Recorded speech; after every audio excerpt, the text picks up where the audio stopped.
Welcome to another Hands-On with me, Christian Scheller. My topic this week is going to be DocC, a new documentation tool from Apple, bizarrely. Anyway, more about me. I am Christian Scheller. You can find more about me at christianscheller.com. And I do this stream. Well, this is a slightly new schedule, actually. It used to be Monday afternoons, Europe time, every Monday, but now for various reasons I need to reschedule that a little bit. We have Wednesday afternoon and Monday morning, or Monday pre-lunch time in Europe. So we'll see if this works out. Who knows? If you're joining me for the first time, then basically I just spend about 45 minutes to an hour trying to understand and learn and just get my hands on a new cool tool or piece of technology. If you enjoy what you see, please subscribe, please say hello, please give a thumbs up, thumbs down. If you're in the chat room, say hi. And without any further delay, let's just get started, I think. So, DocC. Now, any non-Apple users or macOS users are going to be sorely disappointed. This is a very specific tool for macOS and Xcode, even more specifically than that. So yeah. It was announced at WWDC, the Apple's developer conference, just a few weeks back. And it's a documentation tool for documenting code and Swift, and just Swift. I don't think it's even Objective-C in this case. This comes in the footsteps of many other similar language-specific tools. I'm guessing Swift must have had something equivalent beforehand, but still. I have not really programmed Swift for some time, so this is going to be very much dependent on finding some good examples here. You can find more details on developer.apple.com. Head over there and just have a quick look through some of the highlights here. So there's a documentation compiler available in Xcode 13 and later, and this is where I have to be very specific. To do this at the moment, this is Xcode beta. You have to download that separately in addition to any other Xcode version you may have. Has to be Swift framework and or packages, and the rest is kind of in code comments. So it's a variant of Markdown, documentation specific features like cross symbol linking, and yeah. But then actually more interesting, oops, oh, that was mildly useful. More interesting to me is this step-by-step tutorial aspect, which we'll come to in a minute. There's not a tremendous amount of documentation here. There's the essentials here, which we will step through. Some more reference type documentation, especially this one I'll have a look at. And there was also videos at WWDC, of course. If you download the developer app, Apple's developer app, and filter the results, you'll see that there. So if we just type in DocC, there we go. You can see a variety there. I watched some of these, not all of them. And is also over on Hacking with Swift from a few weeks back. There, Paul wrote an overview article too. Just give me 1 second. And probably have a look at a combination of his guide plus Apple's, because his is probably more summarized. So let's start with the first steps. There's a code example here, Sloth Creator, which is what I've downloaded. And we can just see the instructions here. Package.swift file and select product build documentation. Let's do that. I have it open on my desktop. Oops. There we go. Open the package.swift file. Let's make sure we open in the right version of Xcode, I guess. Give it a second. Now, as this is Xcode and not a web application, I can't zoom in and zoom out in the application itself. I did make it look as large type as I could, but I have to do a lot of zooming in and zooming out, I think, unfortunately. package.swift file, and then select product build documentation. I just remembered I want to, yes. One of my new tools I keep forgetting to actually start.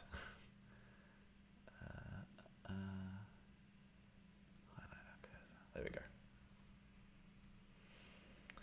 All right, so this is the manifest file for the package. Anyone who's familiar with Xcode, you'd probably be the only people who have any vague interest in this tool anyway.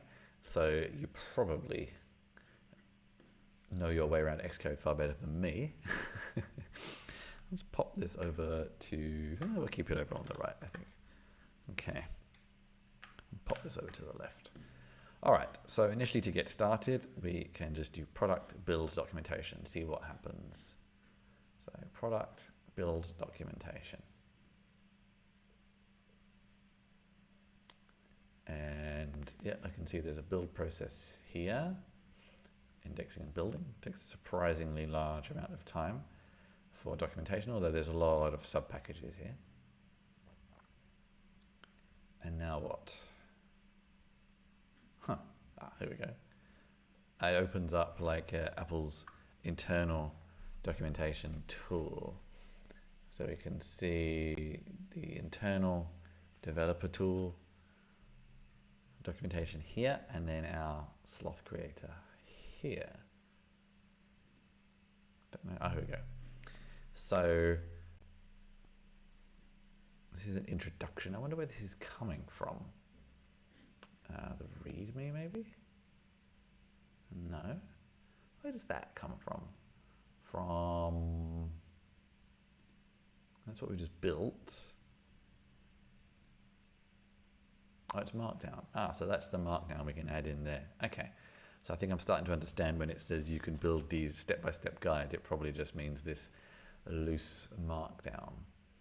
I don't know if I had to create that folder separately. Interesting. Maybe we'll come to that in a minute and see how we actually add that kind of stuff from scratch. And we can see some code formatting here.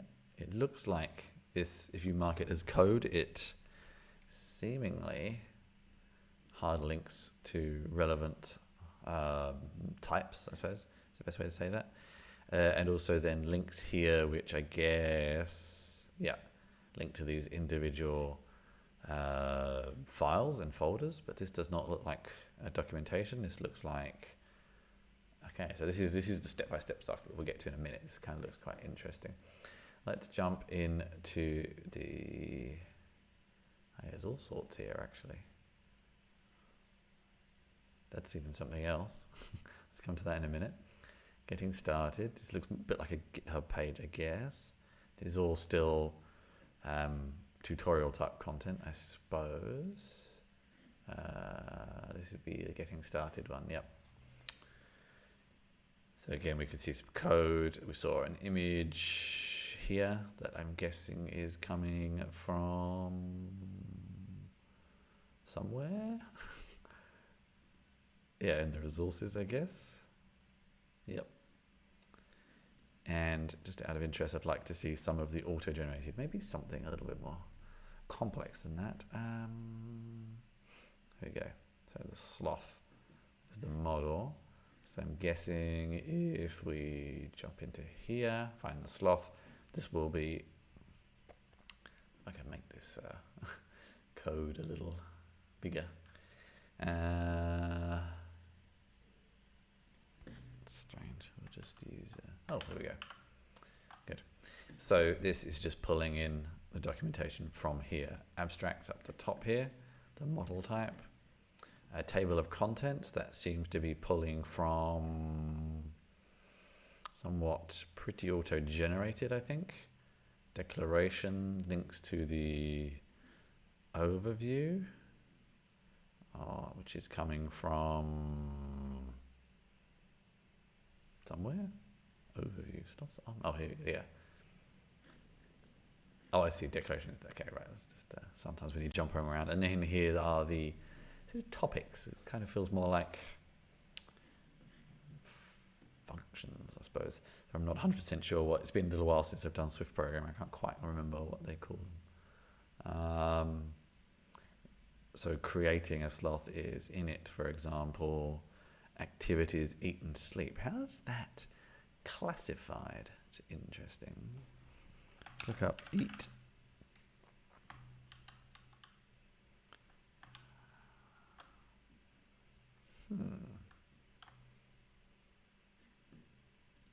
Here.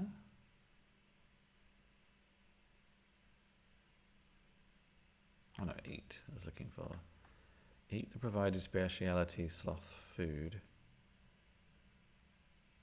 How is it grouping those under activities, I wonder?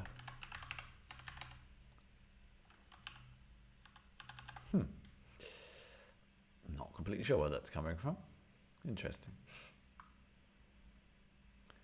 Eat is there and sleep is, yeah, I don't know. Interesting. I'm not quite sure how that's getting organized. Maybe it'll become clearer later. But I think we get the idea here. Maybe this is it. It's pulling these in from these various places. Okay. All right. So this, I think, makes reasonable sense so far. I wonder how this works. This meet sloth creator, creating custom sloth. Where's that coming from? Here. So this is interesting. So this actually enables you to, this is where things get a little bit more unique actually. We have this kind of like custom defined data types here. So this is the estimated time and we have steps.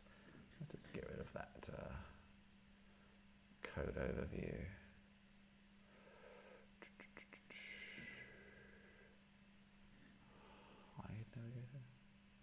Oops, no, that's a do I do want. Oh, I don't know. I've not used Xcode for a while either. Oh, well, we'll leave it there for now. And then these steps, but then what defines each step? So step one is create, okay. So there's just these sub-steps here. I was wondering if it might let you connect to something or something like that. Yeah, source, and there's just an image. Maybe you can add different things, a comment, step. Okay. Yeah, it's interesting. I wonder how interactive this can be. This is just an image. Oh no, this is embedding code. Yeah, here we go. It's interesting too. And you can actually step through the code by the looks of it somehow, or is it different? Add a, so step 4, how did that work?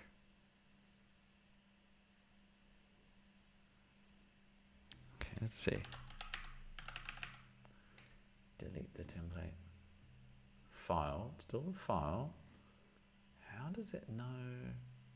Is it still just images maybe? Maybe this is, no, it doesn't look like an image though. Interesting, I'm not quite sure how that's jumping to that. And the preview as well is pretty cool. Can we actually mess around with this? Let's see.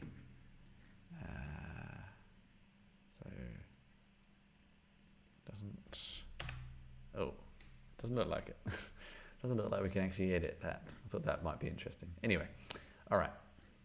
So that's kind of just having a quick run through. Let's have a look through some of the, it's not really a tutorial. We may go to the Hacking with Swift page instead.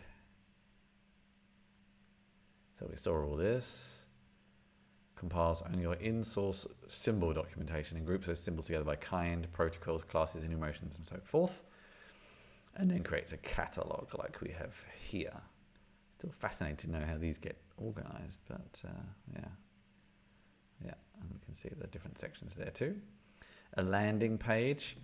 So this is where we're more interested here. This is actually a different page. Adding supplemental content also looks interesting. And building an interactive tutorial. Let's come back to that in a minute too. So here we can create a new catalog. So that's how we got this specific folder, I guess. Let's just do that again. So file, new file. This is always this good old Apple with their strange like packages that are really files. Documentation. Documentation catalog, article file, extension file, empty. Tutorial table. So there's different types here as well. Okay. And so it auto creates a lot of the boilerplate for us and the resources. Okay. I always wonder, we can do no properties or anything like that by the looks of it, interestingly. But yeah. And there's options of where to put things, when to build or not. Incorporate into your build process. So let's have a look at that quickly.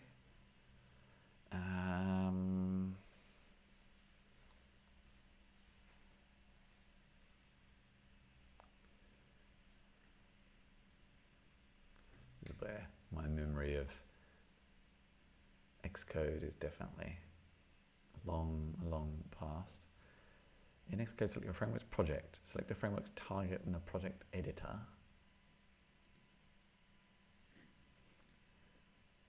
Up here, okay. Select the framework, select the build settings tab. Can't quite remember where that is personally. The build settings tab.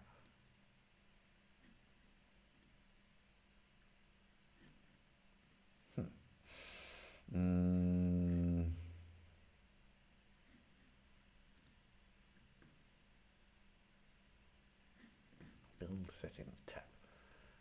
Okay, so it's not supposed to be hands-on with Xcode, but that's not very clear where that is to me.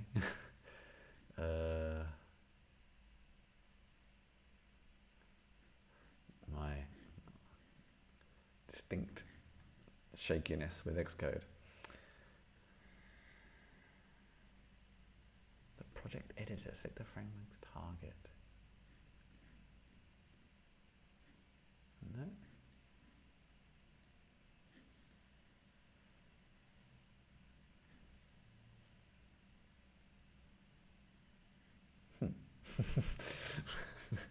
I don't really know where I'm supposed to be looking. Okay, anyway. Maybe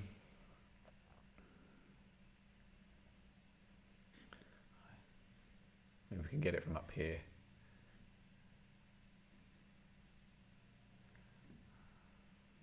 Wow. This is strange.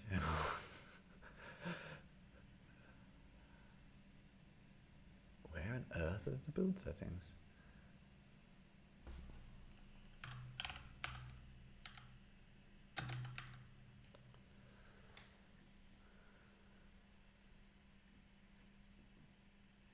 Help again. I wonder how Apple generated this help before this tool existed, which has been internal for a long time. Configure build settings in the build settings pane of the project editor.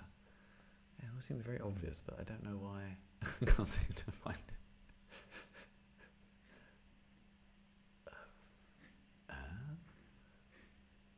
Must be clicking the wrong thing.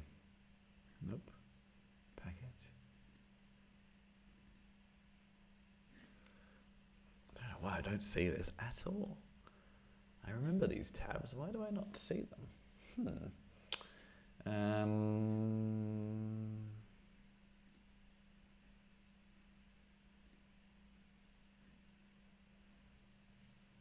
Weird.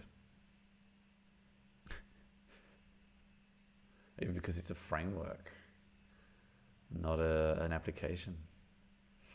Must be it, I guess. Okay. All right, let's step through some of these. So structure, we already looked at a little bit by messing around, but generates documentation from a project. It creates top-level page, which we saw sort of. How do we get it back up? This is the problem with Apple's weird. There we go. So this is an overview page, probably the topics here. Yeah, I think maybe. If that landing page wasn't there, for example. There's all public symbols groups by their kind. Where do we see that? Without, if we have a top page already, I'm guessing it's probably this page, maybe. I'm not sure if we delete this. Let's delete that for now, so don't get too confused. This one, I think. Yeah. So if we deleted that, for example, and rebuilt, what would we see? So building up here again. You can see up here, building.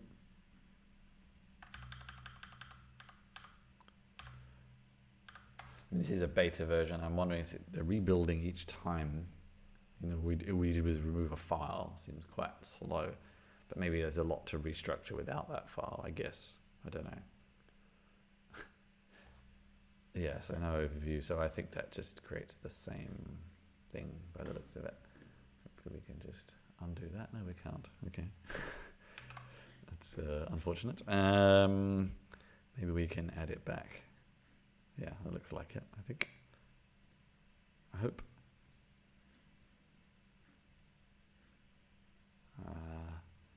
Let's hope so. I can't seem to put it back either. All right, let's do it manually. Downloads. This gets us an excuse to dig in to the underlying structure a little bit as well. Sources, I guess. Sloth creator. Doc. Where was it? Oh no. Here? I think so. Let's hope. And rebuild that. Hopefully this time. Yes, there we go. Okay, good. Customize the landing page. So create a page. So that's what we saw there. Yep. Custom landing page. So I think it's just Markdown basically. And it's an empty one, strangely, not an article file, interestingly. So you rename the file to match the name of the framework. So if that had a, where is it? This file, if it had a different name, it wouldn't work. And the first line has to be the name of the framework. Okay, yeah, interesting. I wonder if there's a way to customize that. Can we do something like that, I wonder? Let's see. It's a shame it's quite fairly slow each time.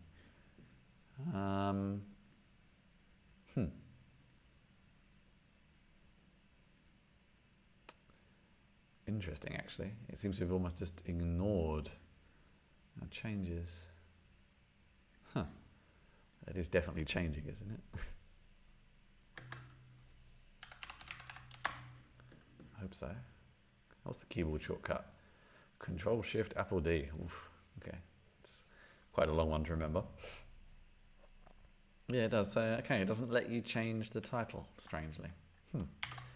Okay. And then, yeah, sort of standard Markdown here. So a custom landing page provides organization. So yeah, here the organization is manual.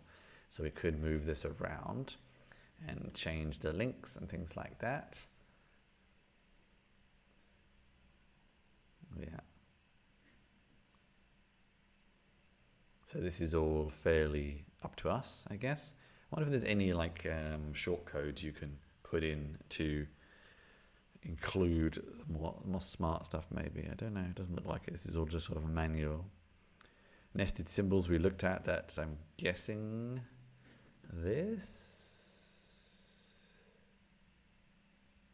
Okay.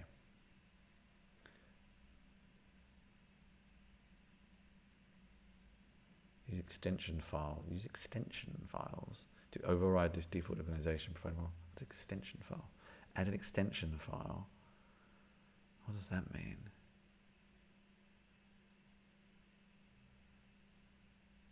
Huh. I'm trying to understand that. So use extension files to override this default organization just by folders, files and folders, basically. To add an extension file to your documentation catalog for a specific symbol, do the following. Select your documentation catalog, choose file new, do extension.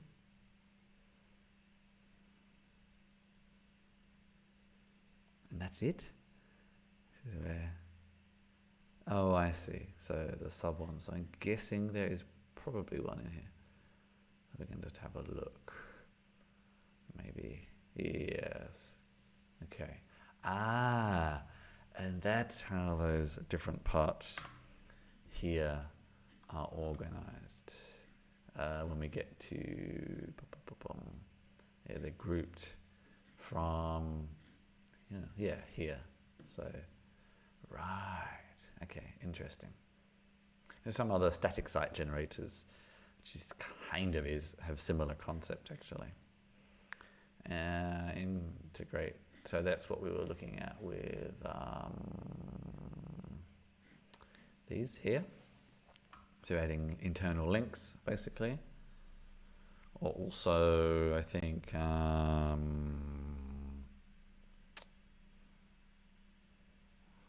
I could probably also add something else. I wonder if this actually does auto completion, since there's a good opportunity to see. Maybe not. So does it have to be a doc?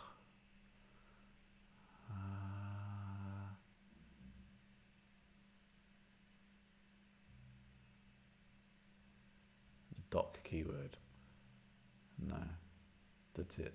So it's a link to a collection.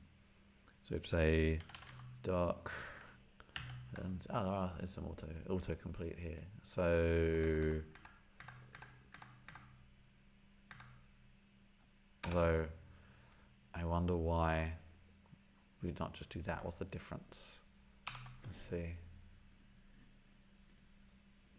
And these two options seem kind of the same.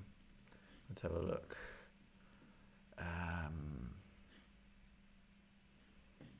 Struct power picker. Struct power picker kind of looks the same. Maybe it's just up to you, I suppose. I don't really see any difference there, so not quite sure. I think it's probably more useful for the docs. It's interesting because this getting started one is kind of, yeah, just loose, I suppose. So yeah. But we could also link, I guess, directly to a sub one if we wanted to, maybe. For example, tutorials, but could we go right into, oh, these are all extensions. So I guess the only other folders here are all extensions anyway. And then it's, here, so maybe we can do something like,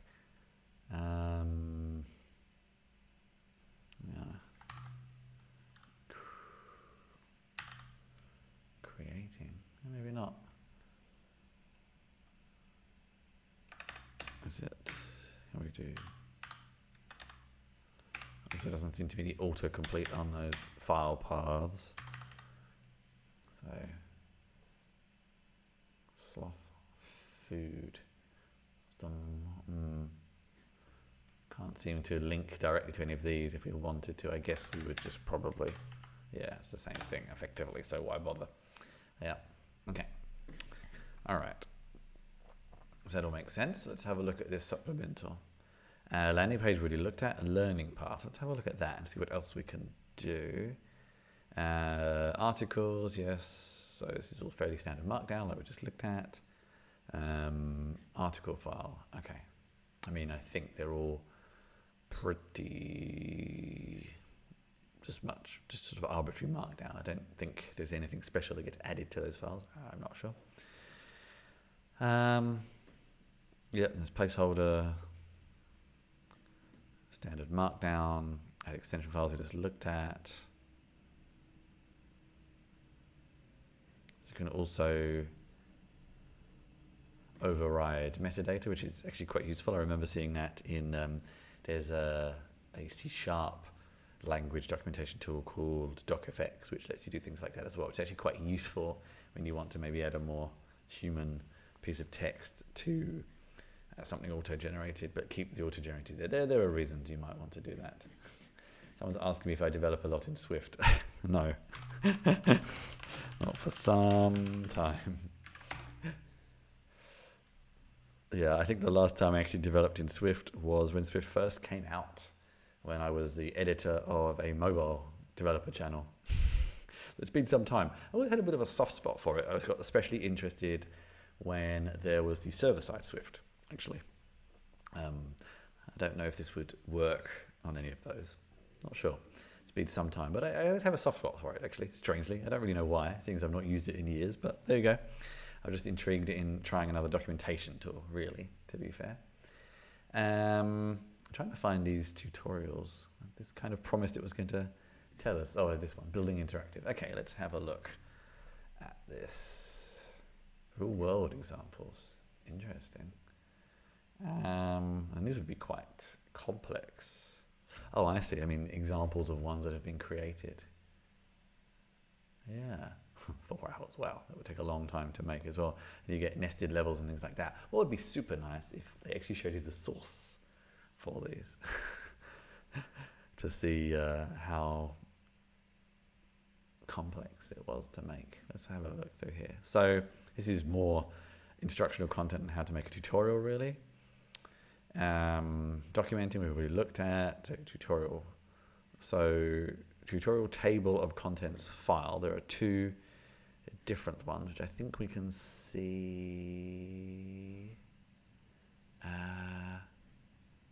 That's interesting. I don't see it anymore. Sure we saw it earlier. So here are the actual files, but no table of contents. Don't see one of those. So let's create one. File, new file.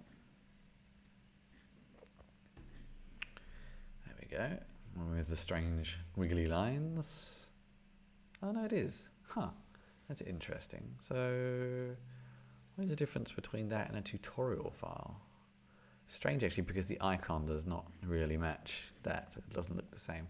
So yeah, that's kind of the same thing. So what's the other one then? File, tutorial file. Let's see what the difference is. It looks kind of the same. Tutorials, name, intro, chapters, and then, so this is a tutorial, and this is, oh wow, okay. Can you see that? An individual file is tutorial, and the table of contents is tutorials. So there we go.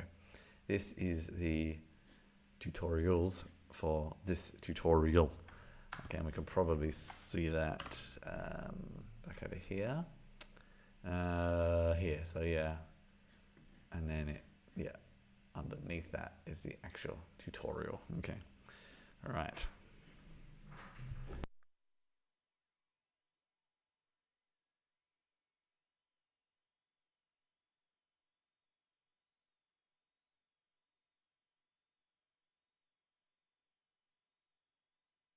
So you can link to other files here, by the looks of it, as well.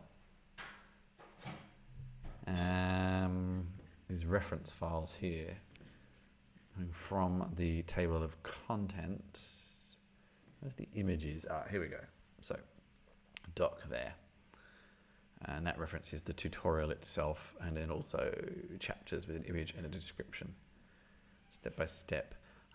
I thought it says interactive. I don't know. It's sort of semi-interactive in my mind, I must admit. Because I don't... Ah, here we go. You can actually ask questions. Now, that's cool. Let's just copy that in.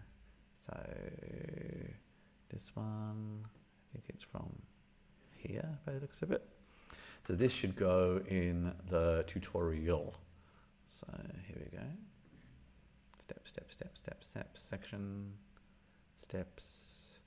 So we need to come down to, think about here. I hope. I'm sure we'll soon find out. Looks okay. All right. Build that documentation again.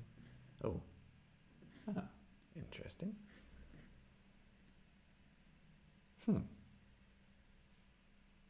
That's odd.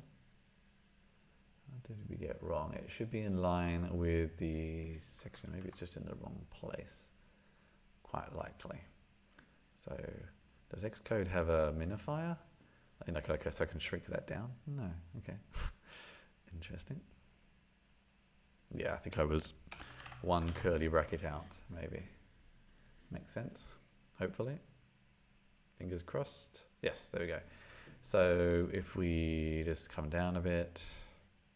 Yeah. Nice.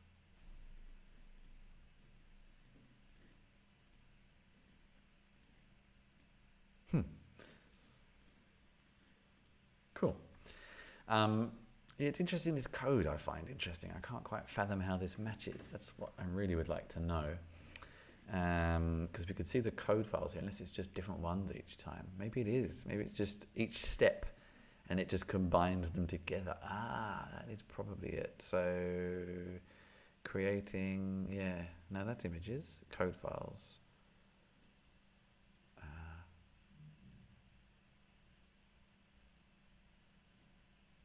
Yeah, so each step. Interesting. These are normal Swift files, yeah.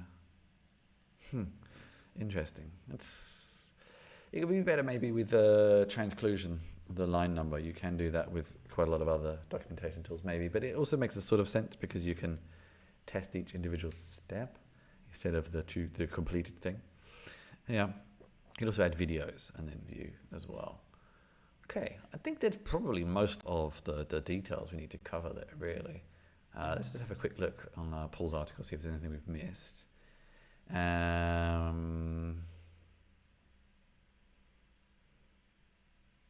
Only frameworks and packages, so not your application itself, which I suppose is reasonable. People generally don't need to document an application for external use. Maybe. So yeah, classes, Markdown comments. This is fairly standard syntax to use in these sorts of tools. Headings. So keywords in abstract. I don't see any returns. Yeah, here we go. Parameters returns. Fairly standard again. Throws in terms of errors. Documentation catalog. Yeah. I think this is most of what we already have seen. Yeah. And then publishing it. This is where it was interesting, especially actually also in the developers thing. Hosting and automating documentation was all like using Nginx and Apache and all sorts of things. It's kind of interesting. I mean, I guess you could also just generate HTML and so Xcode build. Let's see, export, because if this is HTML, you could also then use Netlify or any number of tools like that. I don't see export. Right click on it directly in the documentation view, choose export. Am I going mad? I do not see that.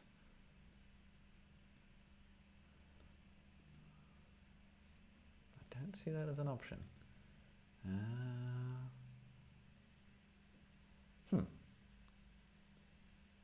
Interesting. Don't see it. Export. I don't know. And that's exporting all sorts of things. Don't know. Don't see export as an option, interestingly. But then, yeah, I mean, it's just HTML. You can host that in a variety of different ways.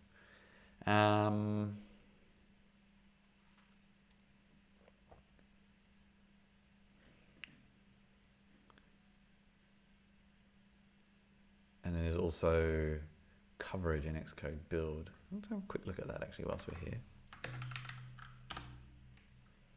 You just switch to my streaming friendly profile, a bit bigger. Okay, so it's actually, bizarrely, I put it on the desktop. I don't normally.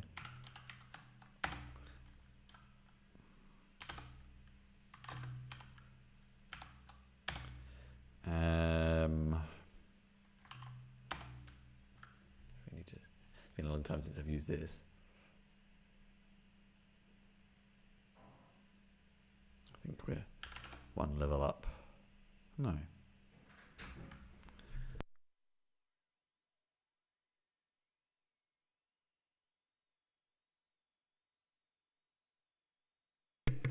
It's interesting. I don't really see that option there.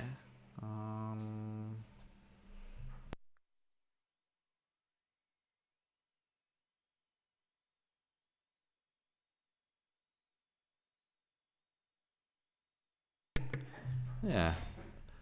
Weird. I think I'm messing. Maybe you need to specify. Oh, whoops. Not what I meant.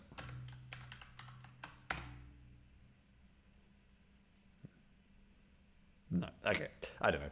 I've not really used this for a long time, so I should forget about that path. I was just interested to know how that worked on the command line, but I don't really. Yeah. So continued integration. I mean, that makes sense. There might be more explanation here, but I think this is. Here we go. See, this is export, but I don't see that. Strange. Do not see that as an option. I don't know why. I don't know. Maybe because I made changes. Let's try it again. No, strange. Don't see it. Let's try this one again. Although I would have thought that I would not have got the error there if that worked. No. Unknown. I probably need to update it. This is probably running the pre-13 version. That would be why. I'm guessing. Oh, Lord. Okay.